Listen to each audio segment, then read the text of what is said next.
Riyadh एक पुराने सामान का संग्रह करता था, जिसे अजीब और रहस्यमयी चीजों की तरफ गहरी रुचि थी।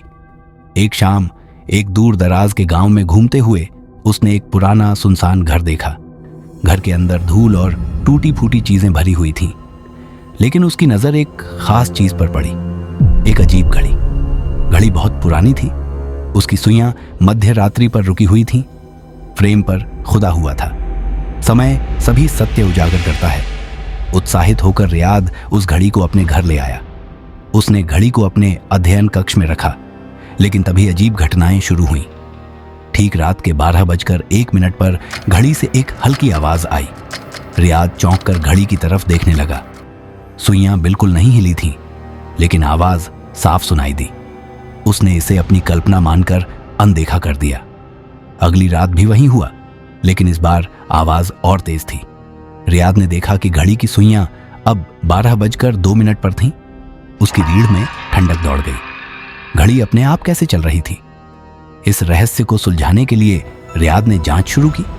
उसे पता चला कि यह घड़ी एक बार एक अमीर व्यापारी की थी, जिसकी पूरी परिवार रहस्यमय तरीके से गायब हो गया था। गांव वालों का कहना था कि यह घड़ी उनके जीवन के आखिरी पलों की गवाह थी। तीसरी रात रियाद जागता रहा। ठीक 12:03 पर घड़ी फिर से आवाज करने लगी, लेकिन इस बार कुछ और भयावह हुआ। घड़ी के कांच पर एक परछाई उभरी, एक लड़की की आकृति जो रियाद के पीछे खड़ी थी। रियाद ने घबराकर पीछे देखा, लेकिन वहां कोई नहीं था। डर के मारे उसने घड़ी को फेंकने का फैसला किया, लेकिन जैसे ही वह घर से बाहर निकलने की कोशिश करता, दरवाजा बंद हो गया। घड़ी की टिक टिक की आवाज तेज होती गई, जबकि सुइयां स्थिर थीं। चौथी रात रियाद पूरी तरह से टूट चुका था। घड़ी अब 12:04 दिखा रही थी। हर एक मिनट जैसे एक युग लग रहा था।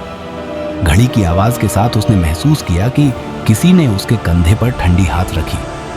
पीछे मुड़कर देखा तो वह एक लड़की थी, खाली आंखें और एक ठंडी मुस्कान।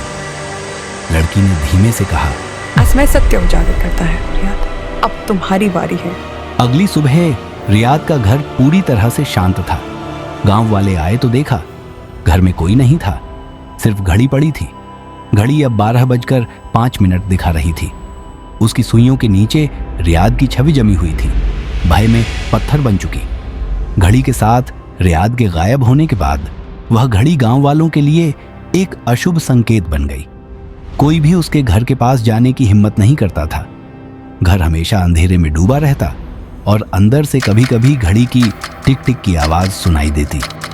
कुछ समय बाद शहर की एक पत्रकार तान्या रियाद की इस अजीबोगरीब कहानी के बारे में सुनती है। तान्या रहस्यमयी घटनाओं पर लेख लिखने में रुचि रखती थी और इस मामले की सच्चाई जानने के लिए रियाद के घर जाने का फैसला करती है। तान्या जब घर पहुंचती है तो देखती है कि दरवाजा थोड़ा खुला हुआ है। अंदर घुसते ही उसे धूल और पुरानी चीजों से भरा कमरा दिखाई देता है। घड़ी अब भी वहीं पड़ी थी और उसकी सुइयां 12:05 पर रुकी हुई थीं। घड़ी के कांच पर रियाद का चेहरा अब भी जड़ा हुआ था। तान्या घड़ी के पास जाकर उसे ध्यान से देखने लगती है। तभी उसे टेबल की दराज में एक पुराना पत्र मिलता है। यह पत्र उसी व्यापारी का था जो कभी इस घड़ी का मालिक था। पत्र में लिखा था, जो इस घड़ी को हाथ लगाएगा उसका सत्य प्रकट होगा, लेकिन उस सत्य का बोझ उसे अकेले उठाना होगा। समय का श्राप कोई नहीं टाल सकता। पत्र पढ़कर तान्या समझ जाती है कि यह घड़ी सिर्फ एक प्राचीन वस्तु नहीं है, बल्कि एक शापित चीज है।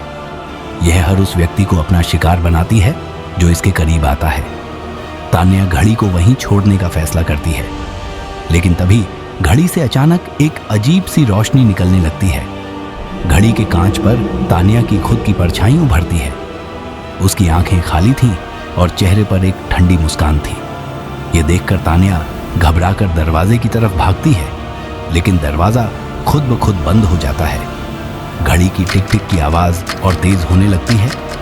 रात बीत जाती है और अगली सुबह गांव के लोग उस घर को फिर से शांत पाते हैं। इस बार घड़ी की सुइयां 12:06 पर रुकी हुई थीं। घर के अंदर तान्या नहीं थी, लेकिन घड़ी के कांच में तान्या का डर से जड़ा हुआ चेहरा दिखाई दे रहा था।